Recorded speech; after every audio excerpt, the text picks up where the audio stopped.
마태복음 십자가의 말씀 26장, 27장의 제일 마지막 말씀입니다. 이 제목을 꿈꾸는 임재의 사람들, 임재의 가슴들 그렇게 잡았습니다.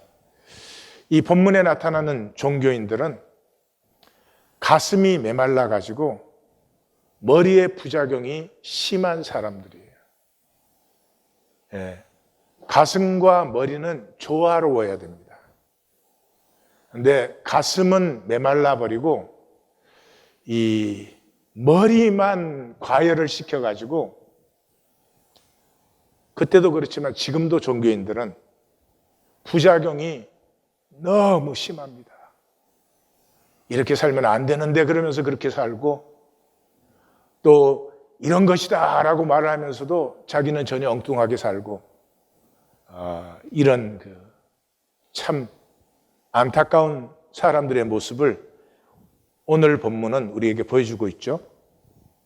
종교는 땅에 속했고 땅을 살고 땅이 관심이에요. 그러면서 주여 주여 하나님 하나님 이제 그래요. 그래서 마태는 우라나스, 이게 하늘이라는 단어예요. 이 단어를 84번 사용합니다. 신약 전체에 이 284번 써진 단어인데 거의 3분의 1을 마태가 쓰고 있어요.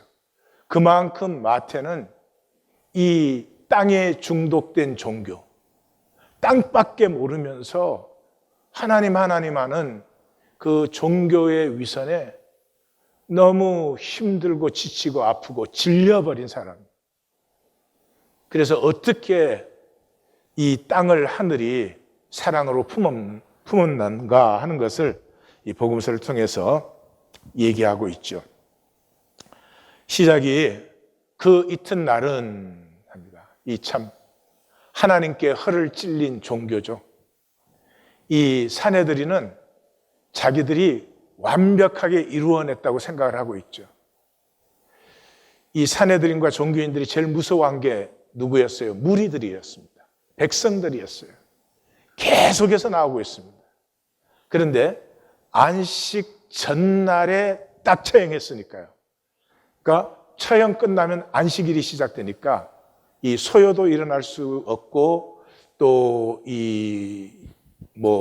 선동도 일어날 수가 없고, 그래서 안식일 지나고 나면은 자연스럽게 자기들이 생각할 때는 정말 어떻게 생각하면 와, 우리 너무 천재다. 너무 정말 잘했다. 완벽해도 이렇게 완벽할 수가 있을까? 그렇게 처리를 딱 했는데 세상에 오후 3시에 운명하신 주님께서 오후 6시까지 완벽하고 아름다운 장례가 이루어질 줄 생각이나 했겠어요. 만약에 생각을 했더라면 빌라도에게 그때 부탁했겠죠. 무덤을 지켜야 된다고. 근데 그 다음 날 가서 그걸 얘기한 거는 완전히 하나님에게 허를 찔리는 것이죠. 이게 종교인의 삶이에요. 자기 나름대로 다 생각하고 계산해가지고 일을 합니다. 그리고 늘 하나님께 허를 찔려요. 돌이키게 하려고. 준비일 다음 날이라. 마태는 안식일을, 이제 하나님 앞에 모이는 날을 안식일이라고 부르는 것을 폐해버렸습니다. 종교를 폐했죠. 그래서 마태가 안식일이라고 쓸 때는 주일을 위해서만, 안식일이 지난 후 첫날 이럴 때는 안식일을 씁니다. 그러니까 그 안식일은 주일을 위해서 쓰는 거죠. 안식 후 첫날, 또 이렇게도 표현하고요. 그러니까 안식일을 하나님의 날로는 이제는 폐해버린 그 마태의 선언을 볼 수 있죠. 대제사장들과 바리새인들이 함께 모였습니다. 이 바리새인들은 이제 예수님이 사내들인에 체포되면서부터 사라졌죠. 이제 자기들이 할 일은 끝났죠. 이제는 사내들인이 잘 알아서 처리하게 돼 있는 것이죠. 그런데 예수님의 십자가를 보고 듣고 만난 후에 그들은 굉장한 위기감을 느꼈습니다.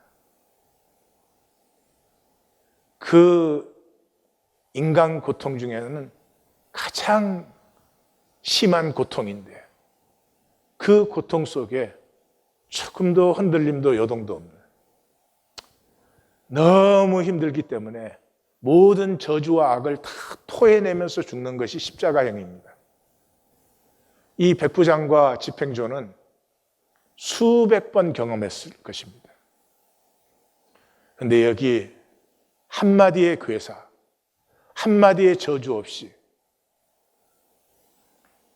십자가에서 죽어가는 그 모습을 보면서 그는 정녕 하나님의 아들이었다. 사람으로서는 저럴 수 없지. 여기에 그들은 위기를 느꼈습니다. 영적인 위기감이죠. 예수님이 지금 시신인데 무슨 위협이 됩니까? 제자들은 다 없어졌는데 무슨 위협이 됩니까? 자신들이 느끼는 이 위기감은 영적 위기감인데 그것까지도 현상으로 해결하려고 합니다. 우리의 모습이에요. 우리가 설교가 아니고 말씀을 들으면 반드시 위기감을 느낍니다. 왜요? 말씀은 진실이니까요. 우리는 거짓되고 거짓된 삶을 사니까. 근데 그 위기감 앞에 하나님 앞에 무릎을 꿇어야 될 텐데 이걸 우리가 현상적으로 또 어떻게 해결하려고 합니다. 빌라도에게 모여. 이게 종교의 모습이죠. 이 예수님 재판 전에는 안식일 준비하는데 부정하다고 관정에도 안 들어갔습니다. 그런데 지금은 안식일인데 예수가 장례되었다는 소식을 듣고 정신이 하나도 없어요. 안식일인데 빌라도 관정에 들어갔을 뿐만 아니라 빌라도를 만났습니다. 이것이 종교입니다. 마음대로죠. 무엇을 지키느냐 안 지키느냐 내가 결정합니다. 무엇을 걸러내고 무엇을 삼키느냐 내가 결정합니다. 드리느냐 안 드리느냐 내가 결정합니다. 무엇을 하느냐 안 하느냐 나에게 달려 있습니다. 그러고도 쥐어줘야 합니다. 엄청난 모욕입니다. 이 주님을 몰라서 그렇죠. 종교는 다행스럽게 주님을 모르기 때문에 얼마든지 그렇게 할 수 있습니다. 주님을 아는 순간에 어마어마한 모욕을 하나님께 하고 있는 것이죠. 63절 주여 저 속이던 자가 살아있을 때 말하되 이렇게 했습니다. 여기가 종교의 가장 핵심 문제입니다. 우리 성도님들이 꼭 만나시기를 제가 바랍니다. 종교는 거짓과 진실이 거꾸로 되어 있습니다. 거꾸로 되어 있습니다. 마귀가 속일 때 창세기 3장에서 두 가지 속였죠. 결코 죽지 않는다. 하나님과 같이 된다. 그런데 이게 사실은 거짓은 아니죠. 이건 현상에서는 이게 진실이죠. 그죠? 근데 본질계로 가면은 먹는 날에는 정령 죽으리라. 이게 하나님의 말씀이 진실이죠. 본질계에서는. 근데 현상 세계에서는 선악과 먹었다고 아담과 이브가 죽은 거 아니잖아요. 그리고 그때부터 자기들이 마음대로 했잖아요. 하나님도 피하고 가리고. 그러니까 현상계가 진실이고 현상계가 모든 것이 되었기 때문에 거짓과 진실이 거꾸로 뒤집혀 있어요. 현상이 전부니까 거짓이 진실이 된 것이죠. 그래서 종교에서는 하나님이 속이는 자가 되어 있습니다. 다시 말씀드려요. 우리 종교 생활에는 하나님이 속이는 자가 되어 있습니다. 이 종교인들이 주님 보고 저 속이는 자라고 말한 건 그냥 제가 나쁜 애다 뭐 이런 뜻이 아니에요. 종교의 본질을 고백하고 있어요. 그래서 말씀은 개념으로 이해만 하지 결코 살지 않습니다. 따르는 것은 뭘 따르죠? 세상을 따릅니다. 그래서 종교인들은 순종을 손해로 생각합니다. 종교인들이 왜 순종 안 하죠? 손해니까요. 이익 생긴다면 왜 순종을 안 하겠어요? 그래서 이 드림과 섬김에 기쁨을 상실했어요. 저는 이 세상에 제일 불쌍한 사람들이 종교인이라고 생각해요. 이거 안 드릴 수도 없고 드리자니 아깝고, 그러니까 그곳에도 하나님을 모욕해요.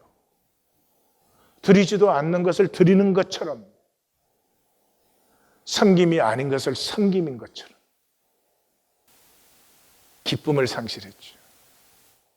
기쁨이 없는 행위는 생명의 열매가 되지 않습니다. 남편과 아내가 서로 아주 잘해줘. 근데 서로 잘해주는 것이 기쁨이어서 그렇게 하는 것이 아니야.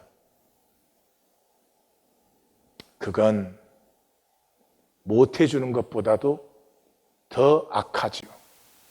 더 허무한 것이죠. 종교는 하나님을 속이는 자로 생각합니다. 왜요? 종교에서는 종교가 말하는 것을 했지만 그렇게 된 적이 없거든요. 하나님을 알게 해주지 않고 갖다 바쳐라 그러면 복 받는다 뭐 이렇게 하는 거 아니에요, 종교는. 이 종교의 핵심적인 부분이에요. 말하되 그랬으니까 직접 들은 것이죠. 언제 직접 들었어요?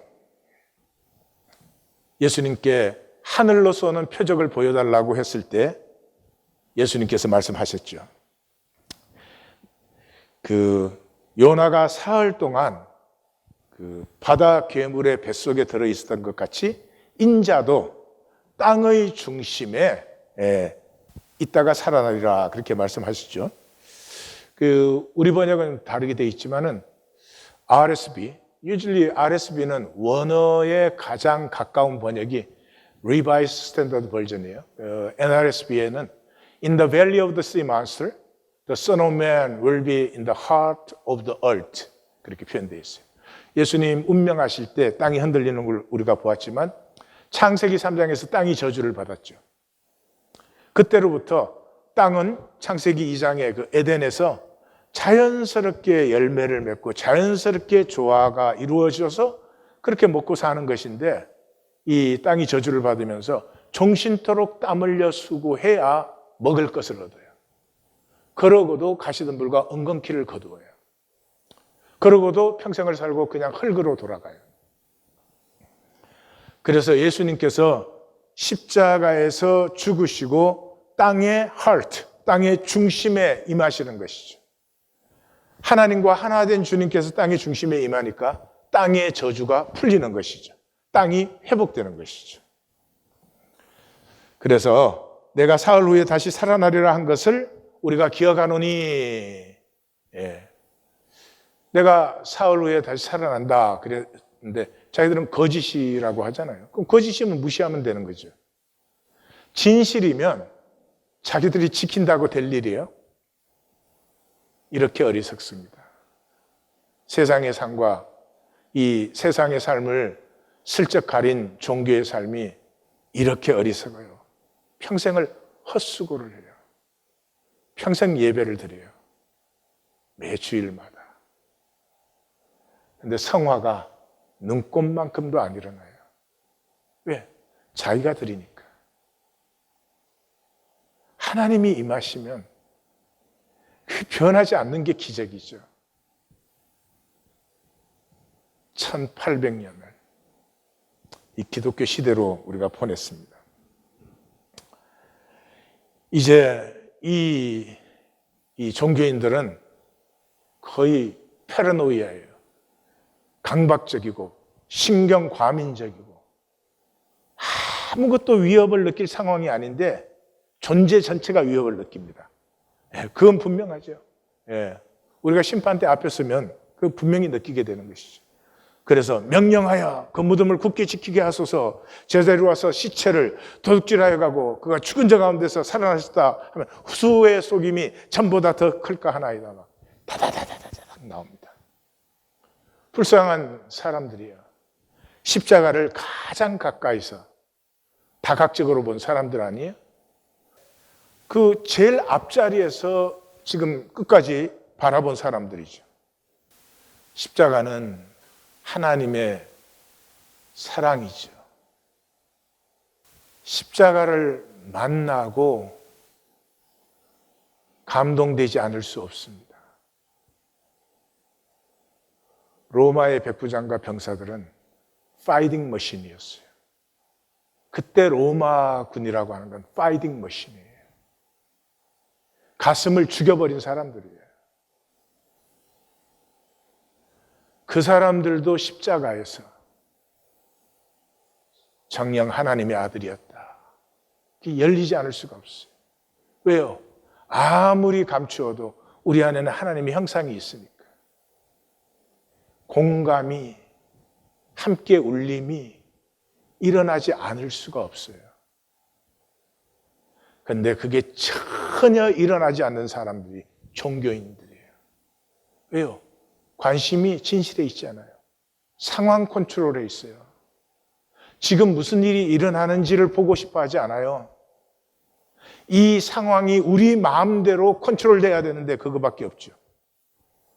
그런데 그렇게 안 되는 거를 지금 느끼기 시작해요. 강박증, 신경과민, 패러노이아, 이렇게 불쌍해요. 지금도 종교에는 그래요. 종교에는 스스로 아까 그랬죠. 하나님 복을 누리지 않는다고. 하나님이 속이는 자이니까. 하나님에게 순종하는 건 손해보는 일이에요. 그런데 왜 하나님 믿어요? 불안과 두려움 때문이에요. 불안과 두려움. 안 믿어도 하나님은 우리를 일반적으로 은혜 주시고 보호하십니다. 심판 때까지 하나님은 우리를 정죄하지 않습니다. 근데 우리 스스로 불안하고 두려워가지고 막 종교 행위를 해야 될 것 같아요. 그 사람의 삶에서 무엇이 피어나겠어요? 불안과 두려움에 계속 염려, 근심에 사로잡혀 있는 삶에서 무엇이 피어나겠어요? 참으로 불쌍해요. 하나님이 우리가 그 계곡을 지나게 하세요. 그 종교를 허락하신 이유는 그것에 부딪혀서 안 돌이키기가 힘들기 때문에. 근데 종교인들은 그것마저도 자기 개념으로 피합니다. 시체는 두려워하면서 하나님은 두려운 줄 몰라요. 임재를 모르기 때문에 시체는 두려워해요. 왜요? 시체는 상황을 만들잖아요. 이 시체 때문에 지금 상황이 일어날 수 있으니까. 그런데 살아계신 하나님은 두려워할 줄을 몰라요. 지켜야 된다 그러니까 너희에게도 경비병이 있으니 가서 힘대로 굳게 지키라. 우리 번역이 좀 그렇습니다. 원어대로 하면은 Go make it as secure as you know. 시체를 지켜? 뭐를 지킬 건데? 도대체 뭐를 지켜야 해서 시체를 지키려고 해? 그래? 지키고 싶어? 그럼 너네 경비병에 가서 너희가 아는 대로 지켜봐.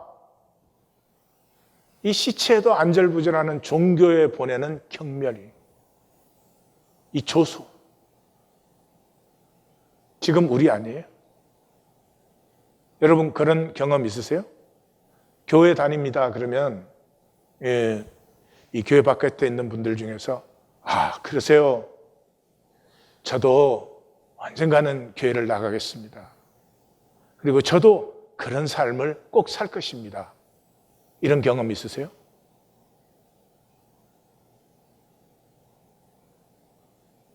교회 나간다는 것이나 안 나간다는 것이나 이 세상에 무슨 차이를 봅니까? 그것이 우리에게 하나도 이상하지 않아요. 이미 우리가 그러니까. 결국 자기 경비병들과 함께 가서 돌을 임봉하고 무덤을 굳게 지키니라. 영적 맹인들인 종교인의 헛된 땅의 짓거리. 현상밖에 모르니까. 현상과 조건 외에는 할 수 있는 것이 아무것도 없어요. 본질적인 것을 보지 못해요. 그러니까 하고 나면 다 허상인데 그걸 계속 하는 것이죠. 종교 생활이 사실 그런 것이죠. 이 종교의 핵심 문제는 임재입니다. 이게 성경의 중심이기도 합니다. 종교에 없는 것이 뭐가 있어요? 종교에 지식이 없습니까? 종교에 행위가 없습니까? 종교에 경험이 없습니까? 종교에 고백이 없습니까? 교리가 없습니까? 모임이 없습니까? 다 가지고 있어요. 딱 한 가지 없어요. 임재가 없어요. 하나님의 임재를 기억하면 그냥 돼요. 하나님의 임재 앞에 있으면 누가 뭐라고 할 필요가 하나도 없어요. 그래서 이 성경 66권 전체가 우리 51절 이에 앞에 50절이 예수님이 크게 소리 지르시고 운명하시니라. 주님께서 죽으시는 그 순간에 아버지의 뜻을 그대로 받아서 죽으시는 그 순간에 이에 성소휘장이 위에서부터 아래로까지 찢어져 둘이 되고 요 한 절을 위해서 전체가 있어 왔어요. 우리 성경의 하나님은 우리와 함께 있고 싶어 하세요. 그것뿐이세요. 우리가 타락했을 때 우리만 에덴에서 추방하면 되잖아요. 우리가 죄를 지었으니까. 그런데 하나님은 자기 자신이 스스로 추방되어서 나오십니다. 뭐 때문에요? 우리와 함께 하고 싶으셔서. 구약의 핵심이 임재예요. 스바냐 선지자가 너희 하나님 여호와가 너희 가운데 계시니 이것이에요. 이것 알면은 백성이 망하지 않는다. 근데 이걸 끝까지 부인해요. 구약 신앙의 핵심이 광야예요, 광야. 이게 신앙의 그 패턴을 보여주는 거죠. 광야는 마라에서 시작해서 놋뱀 사건으로 끝나요. 마라에서 하나님이 한 나무를 가르치시니 그랬어요. 가르치셨으니까 어떻게 해요? 쳐다봐야죠. 쳐다봐야죠. 놋뱀 사건이 뭐예요? 놋뱀을 매달아 달고 쳐다본 적 모두 살더라. 그러니까 광야 전체는 바라봄을 만드는 과정이에요.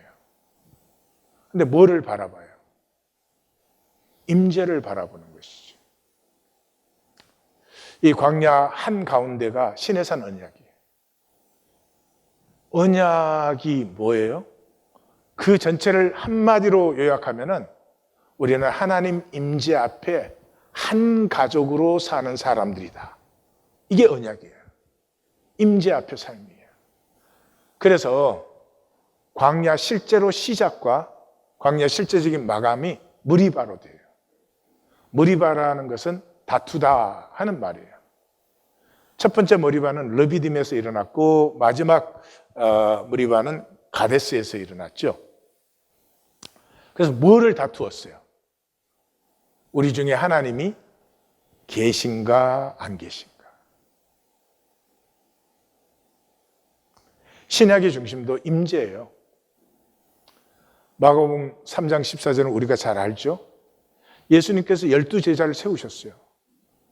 그 12제자를 세우신 목적이 뭐예요? 자기와 함께 있게 하시고. 이것을 마태복음은 더 구체적으로 우리에게 보여줍니다. 그 중심이 가족의식의 영광이에요. 가족은 누구예요? 함께 하는 사람이지. 함께 사는 사람들이에요. 그래서 이 부분을 말할 때는 모든 절 앞에 진실로 내가 너희에게 이르노니 하는 말씀이 나옵니다. 마태복음이 어떻게 시작됐죠? 그 이름을 예수로 하라. 이는 그가 자기 백성의 죄에서 구원하실 자입니다. 예수요. 예수가 하나님의 백성을 그 죄에서 구원하실 자입니다. 어떻게? 임마누엘, 함께 하심으로. 함께 한다는 말은 뭐예요? 관계가 회복됐다는 것이죠. 관계가 회복됐다는 말은 용서가, 죄사함이 이루어졌다는 것이죠. 용서를 받았다고 하는 건 구원을 받았다는 것과 똑같은 말이에요.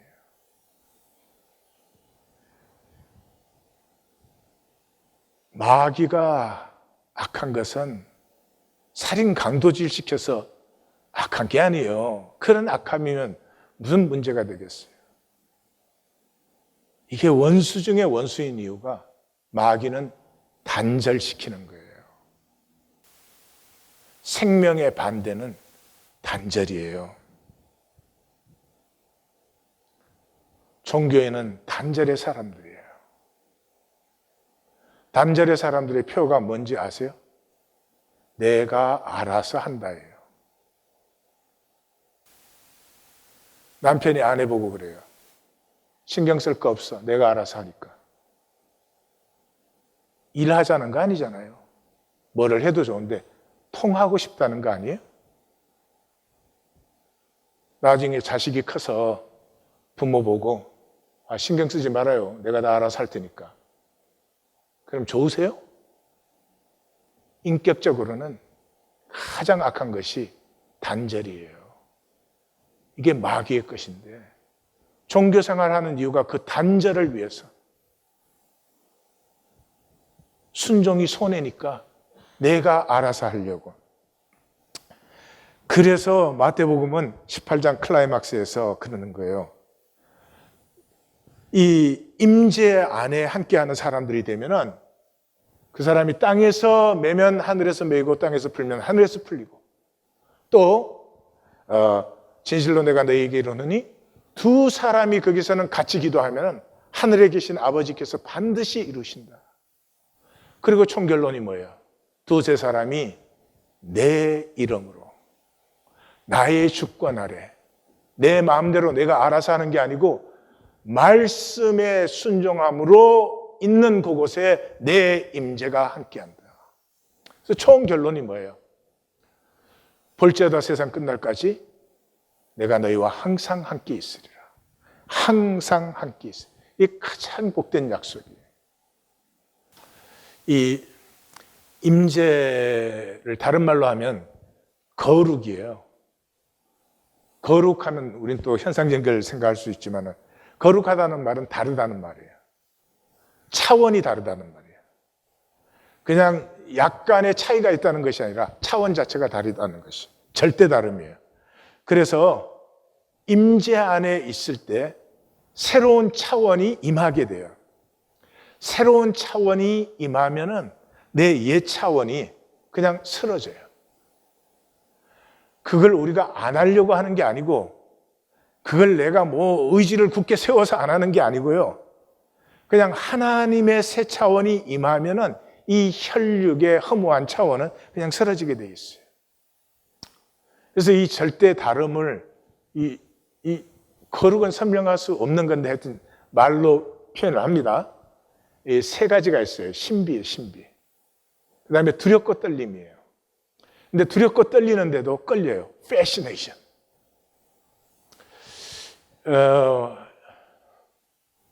옆에 한번 물어봐요. 너 알아들었냐? 예. 성경이 다행히 잘 설명해 줘요. 모세가 호렙산에서 불붙은 떨기나무를 만나잖아요. 떨기나무에 불이 붙었으면 소멸돼야 되는데 소멸되지 않잖아요.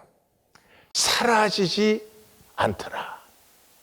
사라지지 않는다는 말이 뭐예요? 본질이죠. 본질은 사라지는 게 아니니까.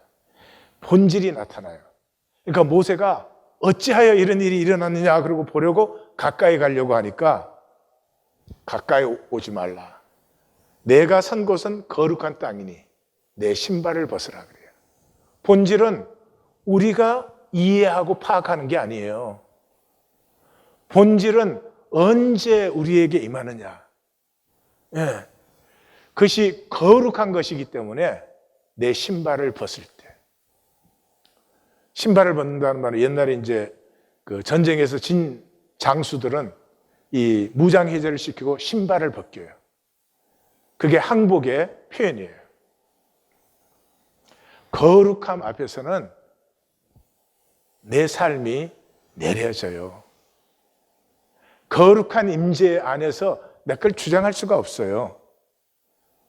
그때 모세가 어떻게 됐어요? 양치던 모세가 백성을 인도하는 모세. 도망가서 내가 만든 모세가 하나님의 모세로 본질이 피어나는 것이죠. 나의 본질을 만날 때까지 인생은 참 욕심뿐이에요. 그럴 수밖에 없잖아요. 왜 내가 여기 있는지, 내가 누군지 모르니까 뭘 자꾸, 그래도 뭔가를 붙들고 있어야지 이게 안심이 되는 거 아니겠어요? 그래서 임재가 없으면은 거짓과 죄와 악이 전부예요.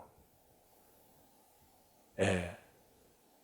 하나님이 우리의 거짓과 죄와 악을 정죄하지 않으세요.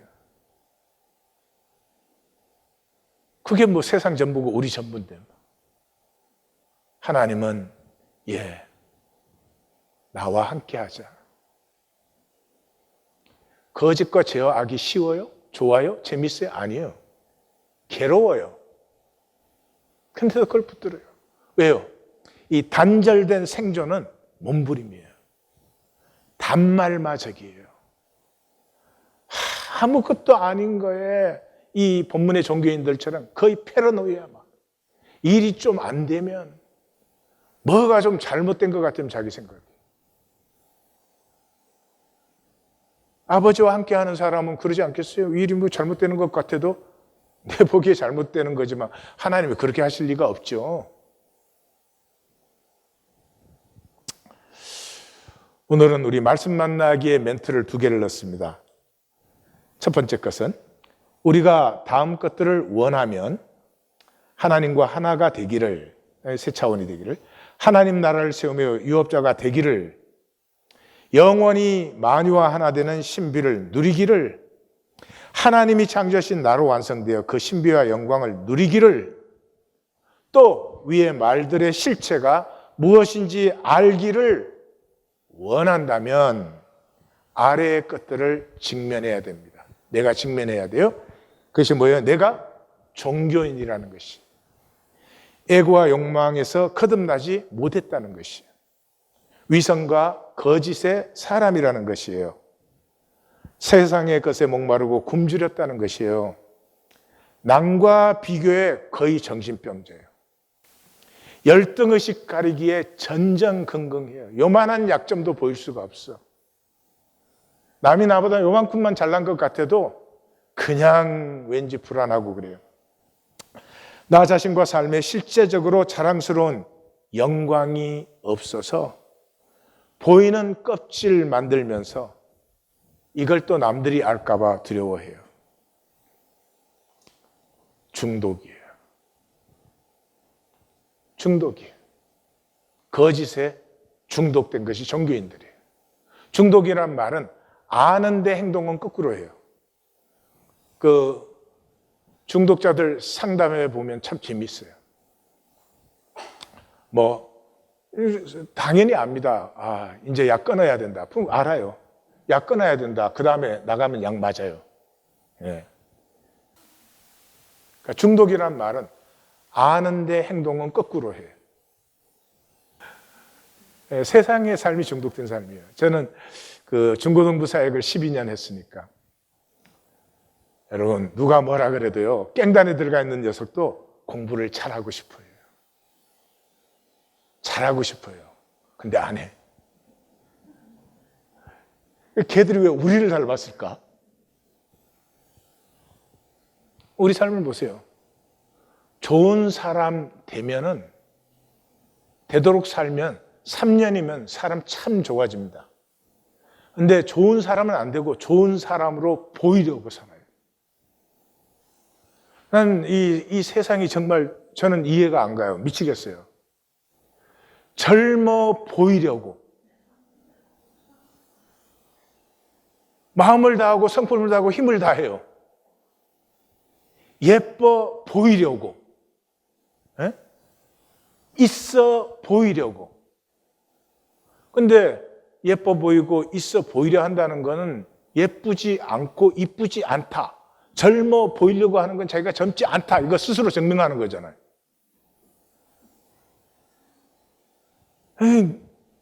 정말 우리는 그거를 멀쩡하게 해요. 거꾸로 산다는 의식이 없어요. 그게 정상인 줄 알아요. 이 중독에서 자유가 되는 자유한 길은 임재밖에 없습니다. 중독은 죽어야 끝나요. 치유되었어도 치유 아니에요. 언제 도질지 몰라. 중독의 두 가지 특징이 있는데, 첫째가 우선 에너지예요. 우선 에너지. 약 쓰면 안 된다 알아요.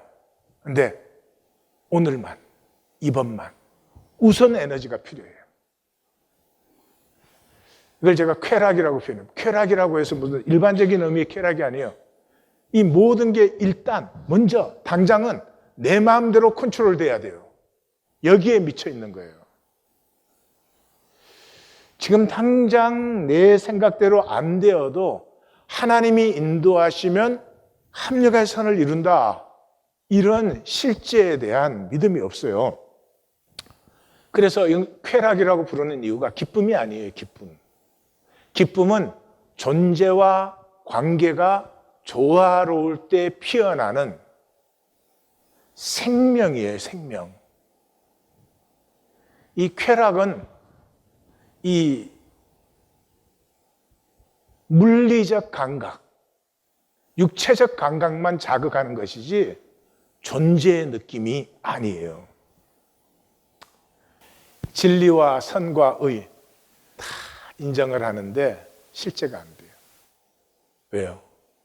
중독된 사람은 당장의 자극적인 쾌감이 있어야 돼요. 다시 말해서 현상적인 이익이 없으면 실제가 아니에요. 그래서 본질을 다 폐해버려요. 이 좋은 거는 전부 개념화예요. 머리의 생각으로 알지 삶으로 살지는 않아요. 이 개념화는 엄청난 대가를 치르게 됩니다. 그게 뭔 줄 아세요? 돌이키지를 못해요. 돌이켜지지 않아요. 아마 모든 종교인들은 돌이키고 싶다고 생각을 할 거예요. 분명히. 그러나 이제까지 모든 좋은 건 다 생각으로 처리해버렸잖아요. 그러니까 돌이켜야 한다는 것까지도 머리로는 이해가 되는데 가슴에 닿지를 않아요. 하나님이 구하시는 건 그것 한 가지밖에 없어요. 시편의 핵심이 뭐예요? 상하고 통회하는 마음을. 우리의 구원은 우리가 공로가 있거나 자격이 있거나 은혜가 있거나 뭘 잘해서 받는 것이 아닙니다. 그것이 없어서 깨어짐에 임하는 은혜예요. 선지서의 핵심도 뭐예요? 마음이 가난하고 심령에 통회하는 그 사람을 내가 돌본다. 탕자의 비유 같은 것이죠. 그런데 돌이켜지지가 않아요. 이 중독에서 자유케 되는 길은 그래서 꿈이에요. 성령이 임하시면 꿈을 꾸게 하는 이유가 여기에 있어요. 꿈은 현상의 모든 조건을 넘어서 꿈꿀 수 있잖아요. 넘어서 꾸니까 또 꿈이죠. 그래서 현상의 중력권을 탈출할 수 있는 유일한 것이 꿈이에요. 예수님은 세상을 바꾸러 오시지 않으셨어요. 로마서 1장에 이 세상의 죄악들을 다 얘기하면서 3번 뭐라 그래요? 내어버려 두사. 거짓에 중독되어서 이 현상을 사는 사람을 건드리면 그냥 더 집착해요. 내어버려 두사. 그리고 하나님이 하시는 건 뭐예요? 꿈을 심으세요. 그래서 성령이 임하자마자 베드로가 뭐라고 그래요? 하나님이 말씀하시기를 말씀해 내가 내 영을 모든 육체에 부어주리니 성령이 임하시면 자녀들은 예언하고 젊은이들은 환상을 보고 늙은이들은 꿈, 예언, 환상, 꿈. 다른 단어들로 강조를 한 것이죠. 뭐를? 꿈을 강조한 것이죠. 이 꿈은 현상적 이익과 보상의 허상에서 자유케 하는 유일한 것이에요. 우린 자녀를 위해서는 희생하지 않아요. 아무 대가가 없어도. 그 이유가 뭐예요? 자녀에게는 꿈을 꾸기 때문에 그렇죠. 인간의 초월성이 피어난 유일한 길이 꿈이에요. 하나님의 자녀라면, 하나님의 사람이라면 딱 한 가지 꿈을 꿔요. 일용할 양식의 나라. 만약에 우리 모두가 일용할 양식으로 산다면 경쟁하지 않아요? 대립하지 않아요? 전쟁, 조직 이런 거 필요하지 않아요? 여러분, 이 선진국들은 국가를 운영하는데 천문학적인 돈을 낭비합니다. 뭐 그 천문학적인 돈 들여서 미사일 만드는 거 그건 둘째치고요. 돈이 줄줄줄 새는 것이 국가예요, 국가. 그래서 나라 것에 그 청부를 맡은 사람들은 돈을 쉽게 벌어요. 소위 선진국이라는 게 무슨 선진국은 천문학적인 돈이 국가 유지에 낭비돼요. 그리고 다른 나라하고 경쟁하는 데 낭비돼요. 후진국은 천문학적인 돈이 부패에 낭비돼요. IT 가본 적 있으세요? 제 사람을 사는 데가 아니에요.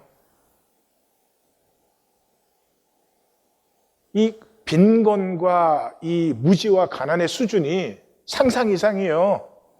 그런데도 그게 몇 사람들은 계속 돈을 국외로 빼돌려가지고 그 자기도 못 쓰고 자식도 못 쓰는 돈이에요. 큰 욕심을 부려요. 하나님을 믿으면요, 일용할 양식의 나라를 꿈꾸어요. 이 꿈을 꾸면서부터 엄청나게 자유해집니다. 쓸데없는 욕심에 시간 낭비하지 않아요. 나를 느껴보고 싶어요. 나를 피워보고 싶어요. 내가 누군지 만나보고 싶어요.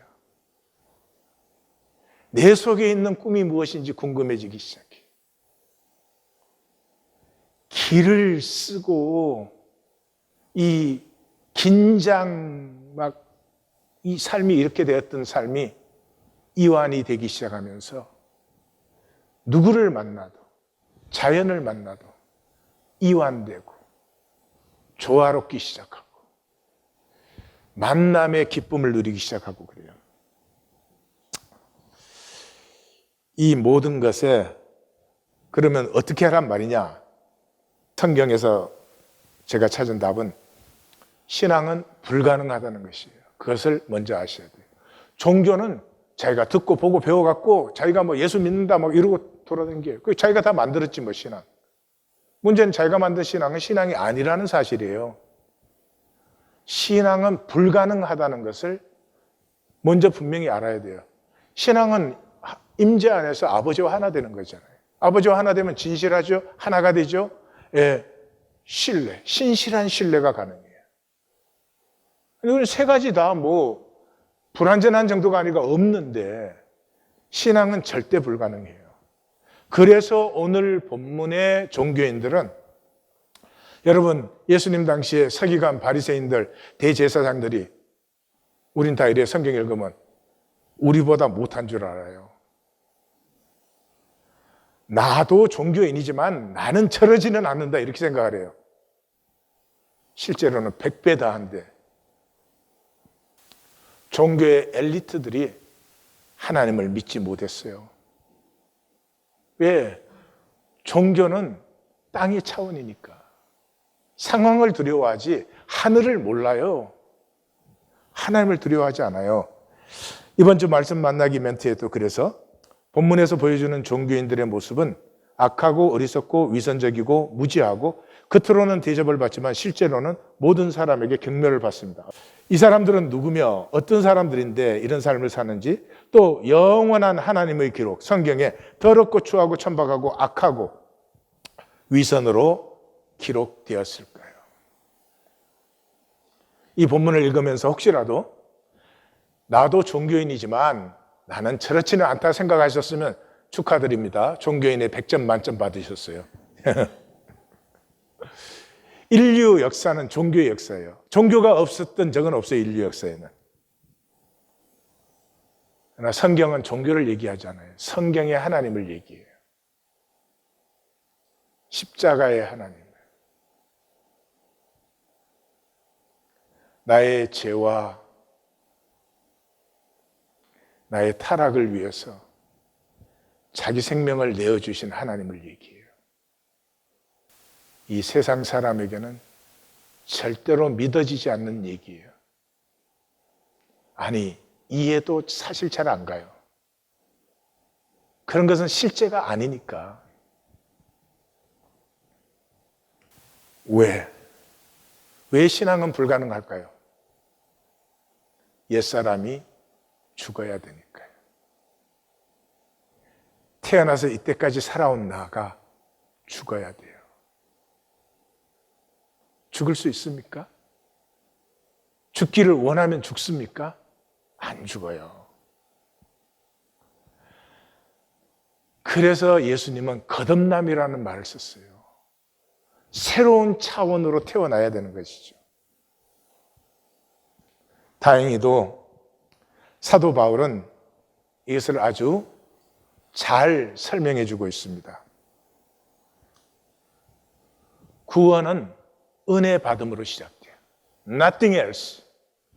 우리가 성경을 알았다 깨달았다 주님을 그런 우리의 행위에서 구원은 절대로 시작될 수 없어요. 은혜 받음이에요. 은혜 받음이에요.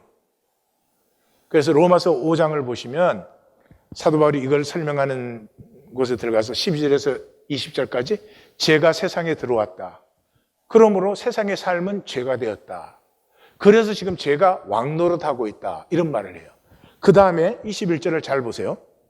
이는 죄가 사망 안에서 왕노릇한 것 같이 은혜도 또한 의로 말미암아 왕노릇하여 우리 주 예수 그리스도로 말미암아 영생에 이르기. 은혜가 왕노릇해야 돼요. 기독교는 은혜 그러면 공짜로 받는 건 줄 알아요. 은혜가 왕노릇해야 돼요. 지금 이 사도 바울은 나라라는 개념을 가지고 여기를 설명하고 있어서 그러는데 은혜가 왕노릇한다는 것은 은혜에 내가 붙들림 받아버리는 거예요. 은혜가 나를 사로잡아 버리는 거예요. 나의 주권이 없어지고 은혜가 나를 살기 시작하는 거예요. 원하세요, 여러분? 되게 원하지 않아요. 내가 내 마음대로 살려고 하지 은혜에 붙들림 받으려고 하지 않아요. 그래서 은혜를 받으려면 에고가 죽어야 돼요. 에고가 왕이냐, 은혜가 왕이냐, 이 둘 중에 하나예요. 그런데 에고가 죽어야 돼요. 그러니까 죽지 못하니 종교 생활을 하는 거예요. 개념적으로는 그게 좋은 줄 알잖아요. 그래서 죽지 않은 에고는 계속 은혜를 폐합니다. 이게 종교의 결정적인 문제예요. 하나님은 우리의 자격에 상관없이 은혜를 주세요. 선인이나 악인이나 똑같이 빚을 주시고 똑같이 비를 내려주세요. 기독교인이나 힌두교인이나 이슬람이나 하나님은 똑같이 은혜를 주세요. 문제는 모두에게 주시는 은혜. 주님이 십자가에 못 박히실 때 기독교인을 위해서 못 박히신 거 아니에요. 인류를 품고 못 박히신 거예요. 그런데 그 은혜를 우리가 배척해요.